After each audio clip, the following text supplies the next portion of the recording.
I have made a few videos about England's hangmen, but today I want to take a look at someone who dangled and lived to tell about it. Hi everyone, this is Elizabeth from Strange Ago, and we are going to take a look at the life, death, and life of Anne Greene.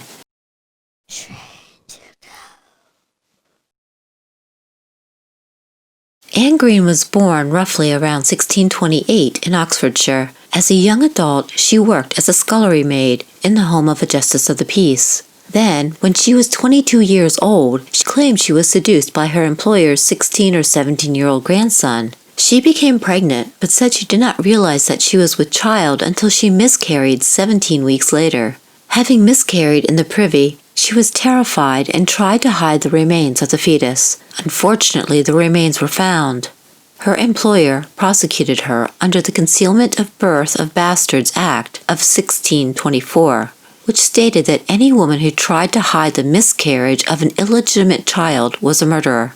At her trial, a midwife testified that the fetus was severely underdeveloped, and that would explain why Anne's body rejected the fetus. But logic and reason was not allowed to prevail. Instead, Anne Greene was found guilty of murder and was sentenced to hang.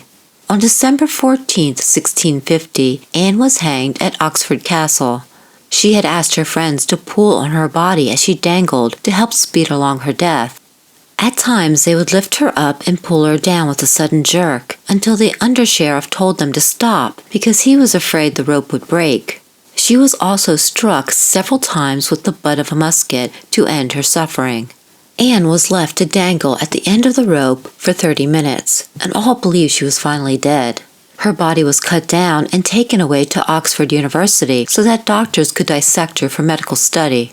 However, the next day, when her casket was opened, a surgeon found that she was breathing and checked her pulse. Upon finding a faint pulse, the man decided to stomp on her chest and stomach several times in the hope of finally ending her pitiful life. A Dr. Petty soon arrived on the scene and, instead of trying to kill her again, he went to work trying to revive her.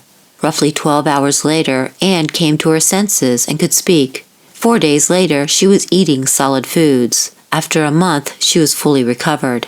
During her recovery, she was granted a reprieve from execution and was pardoned. Anne Greene went on to marry and have 3 children, and it's believed that she finally died in childbirth in 1665, roughly 15 years after she was hanged.